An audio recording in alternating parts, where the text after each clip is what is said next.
నమస్కారం. ఈరోజు భారతీయ రాజకీయ యవనపై, ముఖ్యంగా దక్షిణ భారతీయ రాజకీయాల్లో ఒక సరికొత్త చరిత్ర లిఖించబడింది.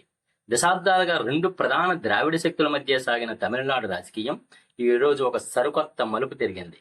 తమిళ సినీ రంగంలో తన నటనతో, అభినయంతో కోట్లాది మంది గుండెల్లో దళపతిగా నిలిచిన జోసెఫ్ విజయ్ తాను స్థాపించిన తమిళగ వెట్రి కళగం టీవీకే పార్టీతో ఎన్నికల బరిలోకి దిగి తమిళనాడు సుదీర్ఘకాలంగా సాగుతున్న డిఎంకే ఏఐఏడిఎంకే ద్వంద్వ పాలనకు చర్మగీతం పాడుతూ అతిపెద్ద ఏకైక పార్టీగా అవతరించడం సాధారణ విషయం కాదు.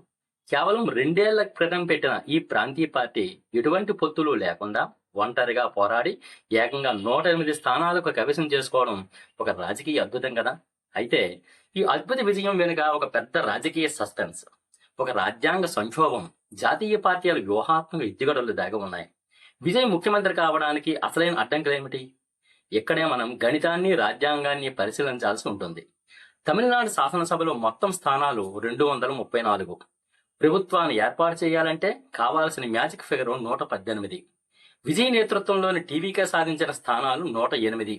విజయ్ స్వయంగా 2 చోట్ల గెలిచాడు కాబట్టి సాంకేతికంగా ఒక స్థానాన్ని వదులుకుంటే పార్టీ బలం 107 అవుతుంది. అంటే మ్యాజిక్ ఫిగర్ ఇంకా 10 నుండి 11 స్థానాల కొరత స్పష్టంగా కనిపిస్తోంది. ప్రజాదరణ ఉన్నప్పటికీ స్పష్టమైన మెజారిటీ లేకపోవడమే విజయ్ ముఖ్యమంత్రి పీఠాన్ని అధిరోహించడానికి మొదటి మరియు ప్రధాన అడ్డంకి. ఇలాంటి హంగ్ అంటే పరిస్థితిలో రాజ్యాంగం ఏం చెబుతోంది? భారత రాజ్యాంగంలోని ఆర్టికల్ 164 ప్రకారము ముఖ్యమంత్రిని నియమించే అధికారం గవర్నర్కు ఉంటుంది. అయితే ఏ ఒక్క పార్టీకి స్పష్టమైన మెజారిటీ రానప్పుడు గవర్నర్ తన విచక్షణాధికారాన్ని ఉపయోగించాల్సి ఉంటుంది. రాజ్యాంగ నిబంధనలు మరియు గతంలో సుప్రీంకోర్టు ఇచ్చిన వివిధ తీర్పులు, ముఖ్యంగా ఎస్ఆర్ బొమ్మాయి కేసు ప్రకారం గవర్నర్ ముందుగా సభలో అతిపెద్ద ఏకైక పార్టీగా అవతరించిన నాయకుడిని పిలిచి ప్రభుత్వం ఏర్పాటు చేయమని కోరవచ్చు, లేదా ఎన్నికల తర్వాత ఏర్పడిన ఒక బలమైన కూటమిని ఆహ్వానించవచ్చు. ప్రస్తుతం తమిళనాడు గవర్నర్ రాజేందర్ అర్లేకర్ ఈ విషయంలో అత్యంత జాగ్రత్తగా వ్యవహరిస్తున్నారు. విజయ్ మే 5న గవర్నర్ను కలిసి ప్రభుత్వం ఏర్పాటుకు క్లెయిమ్ చేసినప్పటికీ సంఖ్యాబలంపై పూర్తిగా స్పష్టత వచ్చే వరకు ప్రమాణ స్వీకారానికి గవర్నర్ మొగ్గు చూపడం లేదని తెలుస్తోంది. ఎందుకంటే కేవలం మద్దతు ప్రకటనలు సరిపోవు, రాజ్యాంగబద్ధంగా స్థిరమైన ప్రభుత్వాన్ని అందించగలగరనే నమ్మకం గవర్నర్ కలగాలి. ఈ క్లిష్ట పరిస్థితుల్లో జాతీయ పార్టీల పాత్ర, వాటి వ్యూహాలు అత్యంత ఆసక్తికరంగా మారాయి. దేశంలోనే పురాతన పార్టీ అయిన కాంగ్రెస్ దశాబ్దాలుగా డిఎంకేతో ఉన్న సుదీర్ఘ బంధాన్ని తెంచుకొని మరీ విజయ్కు భేషరతగా కొన్ని షరతులతో కూడిన మద్దతు ప్రకటించడం వెనుక ఒక పెద్ద రాజకీయ లెక్క ఉంది. కాంగ్రెస్ తనకున్న 5 స్థానాల మద్దతును విజయ్కు ఇస్తూ ఒకే ఒక్క షరతు పెట్టింది.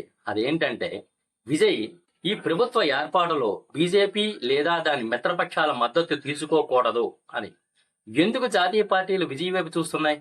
దానికి కారణం విజయ్ వెనుక ఉన్న అపారమైన యువ ఓటు బ్యాంకు మరియు తమిళనాడు రాబోయే కాలంలో ద్రవిడ సిద్ధాంతాలకు ప్రత్యామ్నాయంగా ఎదుగుతున్న సరికొత్త లౌకిక సామాజిక న్యాయ సిద్ధాంతం. విజయ్తో చేతులు కలపడం ద్వారా జాతీయ పార్టీలు తమిళనాడులో తమ ఉనికిని మరింత బలోపేతం చేసుకోవచ్చని భావిస్తున్నాయి. ఒకవేళ కాంగ్రెస్ లేదా ఇతర శక్తులు విజయ్తో కలవకపోతే భవిష్యత్తులో వచ్చే పరిణామాలు చాలా తీవ్రంగా ఉంటాయి. తమిళనాడులో మళ్లీ రాజకీయ అస్థిరత ఏర్పడి రీఎలక్షన్స్ అంటే మధ్యంతర ఎన్నికలు వచ్చే ప్రమాదం ఉంది. అది ప్రజలపై ఆర్థిక భారంతో పాటు రాజకీయ గందరగోళానికి దారితీస్తుంది. ఈ తరుణంలో కేంద్ర ప్రభుత్వ తక్షణ కర్తవ్యం ఏమిటి అంటే, కేంద్ర ప్రభుత్వం మరియు గవర్నర్ వ్యవస్థ ప్రజాస్వామ్య విలువలను గౌరవించాలి. ఎలాంటి పక్షపాతం లేకుండా ప్రజా తీర్పును మన్నించి అతిపెద్ద పార్టీగా నిలిచిన టీవీకేకు సభలో మెజారిటీ నిరూపించుకోవడానికి తగిన సమయం ఇవ్వాలి, అవకాశాన్ని ఇవ్వాలి. అంతేకాకుండా రాష్ట్రంలో శాంతి భద్రతల విఘాతం కలగకుండా కేంద్రం పర్యవేక్షించాల్సిన అవసరం ఉంటుంది. మరి ఈ క్లిష్టమైన చదరంగంలో ప్రస్తుతం విజయ్ ఏం చేయాలి? విజయ్ కేవలం ఒక సినిమా హీరోగా కాకుండా ఒక పరిణితి చెందిన రాజకీయ నాయకుడిగా వ్యవహరించాల్సిన సమయం ఇది. ఆయనకు కావాల్సిన మరో 10 మంది ఎమ్మెల్యేల మద్దతు, కాంగ్రెస్ ఇచ్చిన 5 స్థానాలతో ఆయన బలం 112 లేదా 113కు చేరుతుంది.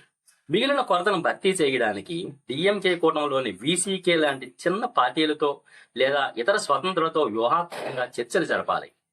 భావజాల పరంగా రాజీ పడకుండా స్థిరమైన పరిపాలన అందిస్తామనే నమ్మకాన్ని గవర్నర్కు మరియు ప్రజలకు కలిగించాలి.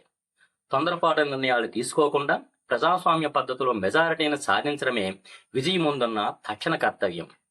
తమిళ ప్రజలు ఆయనపై ఉంచిన నమ్మకాలను నిలబెట్టుకుంటూ తమిళనాడు రాజకీయాల్లో ఒక కొత్త శకానికి ఆయన నాంది పలకాలని ఆశిద్దాం. తమిళనాడు ఎన్నికల ఫలితాలు ఇచ్చిన అనూహ్యమైన తీర్పుతో ఇప్పుడు అందరి కళ్ళు ఢిల్లీ వైపు, ముఖ్యంగా బీజేపీ అగ్రనాయకత్వం వైపు మళ్లాయి. దశాబ్దాలుగా ద్రవిడ కోటలో పాగా వేయాలని చూస్తున్న భారతీయ జనతా పార్టీ ఈ హంగ్ పరిస్థితి ఒక వ్యూహాత్మక అవకాశానిగా ఇచ్చిందనే చెప్పాలి. మరి ఈ ప్రస్తుత క్లిష్ట పరిస్థితుల్లో బీజేపీ తెర వెనుక ఎలాంటి వ్యూహాలు రచిస్తోంది, ఆ ఎత్తుగడలు ఎలా ఉండబోతున్నాయి అనేది పరిశీలిస్తే, మొదటి వ్యూహం కాంగ్రెస్ విజయ్ బంధాన్ని విడదీయడం. ప్రస్తుతం విజయ్ నేతృత్వంలోని టీవీకే 108 స్థానాలకి కాంగ్రెస్ తనకున్న 5 స్థానాలతో మద్దతు ప్రకటించి మెజారిటీ మార్కుకు 118 దగ్గరగా తీసుకువెళ్లే ప్రయత్నం చేస్తోంది. అయితే బీజేపీ మొదటి లక్ష్యం ఈ కాంగ్రెస్ విజయ్ కూటమి సాధ్యం కాకుండా చూడటం. కాంగ్రెస్ పెట్టిన బీజేపీతో కలవకూడదు అనే షరతు విజయ్కు భవిష్యత్తులో ఇబ్బందిగా మారేలా చేయడం, లేదా కేంద్రం ద్వారా ఒత్తిడి తెచ్చి విజయ్ కాంగ్రెస్ వైపు వెళ్లకుండా అడ్డుకోవడమే బీజేపీ తొలి వ్యూహం కావచ్చు. ఇక రెండవ వ్యూహం ఏఐఏడీఎంకేతో మిత్రపక్ష సమీకరణలో. ఈ ఎన్నికల్లో ఏఐఏడీఎంకేతో కూటమిలో భాగంగా ఉన్న బీజేపీకి అక్కడ గట్టి పట్టుంది. ఇప్పుడు ఏఐఏడీఎంకేకి చెందిన కొందరు ఎమ్మెల్యేలు విజయ్కు మద్దతు ఇచ్చేందుకు ఆసక్తి చూపుతున్నారనే వార్తలు వస్తున్నాయి. ఇక్కడే బీజేపీ తన మిత్రపక్షమైన ఏఐఏడీఎంకే పూర్తిగా తన కంట్రోల్లో ఉంచుకొని విజయ్ ప్రభుత్వ ఏర్పాటును క్లెయిమ్ చేసినప్పుడు వారు ఎలాంటి నిర్ణయం తీసుకోవాలో తెర వెనుక నిర్దేశించే అవకాశం ఉంది. విజయ్ తమకు లోబడి ఉండేలా చూసేందుకు ఏఐఏడీఎంకే మద్దతును ఒక అస్త్రంగా వాడుకోవచ్చు. మూడో వ్యూహం ఏమిటంటే గవర్నర్ వ్యవస్థ ద్వారా వేచి చూసే ధోరణి, వెయిట్ అండ్ వాచ్. రాజ్యాంగబద్ధంగా గవర్నర్ నిర్ణయమే ఇప్పుడు కీలకం. విజయ్కు స్పష్టమైన మెజారిటీ 118 లేనందున ఆయనకు మద్దతిచ్చే ఎమ్మెల్యేల జాబితాపై గవర్నర్ రాజేంద్ర అర్లేకర్ పూర్తి స్థాయి పరిశీలన జరుపుతున్నారు. విజయ్కు ప్రమాణ స్వీకారంగా తక్షణమే అవకాశం ఇవ్వకుండా సంఖ్యాబలంగా పూర్తి స్పష్టత వచ్చే వరకు సమయం తీసుకోవడం వెనుక కేంద్ర పెద్దల వ్యూహం కూడా ఉండవచ్చు. ఈలోగా తమిళనాడులో రాజకీయ సమీకరణాలు ఏ విధంగా మారుతాయో గమనించడం బీజేపీ ఎత్తుగడ. ఇక నాలుగవ వ్యూహం ఏమిటంటే ద్రవిడ ముక్త్ తమిళనాడు. దీర్ఘకాలిక లక్ష్యం బీజేపీ అసలు సిసలైన దీర్ఘకాలిక వ్యూహం ఏమిటంటే తమిళనాడు నుండి డిఎంకేను పూర్తిగా బలహీనపరచడం. ఈ ఎన్నికల్లో స్టాలిన్ ఓడిపోవడం, డిఎంకే కేవలం 59 స్థానాలకే పరిమితం అవ్వడం బీజేపీకి కలిసొచ్చే అంశం. ద్రవిడ సిద్ధాంతాలకు ప్రత్యామ్నాయంగా ఎదుగుతున్న విజయ్ను ఇప్పుడే పూర్తిగా శత్రువుగా మార్చుకోకుండా ఆయనకు నైతికంగా లేదా పరోక్షంగా సహాయం చేయడం ద్వారా భవిష్యత్తులో డిఎంకేను కోలుకోలేని దెబ్బతీయాలని బీజేపీ భావిస్తోంది. ఇంకా ఐదవ వ్యూహం కింగ్ మేకర్ పాత్ర లేదా మధ్యంతర ఎన్నికలు.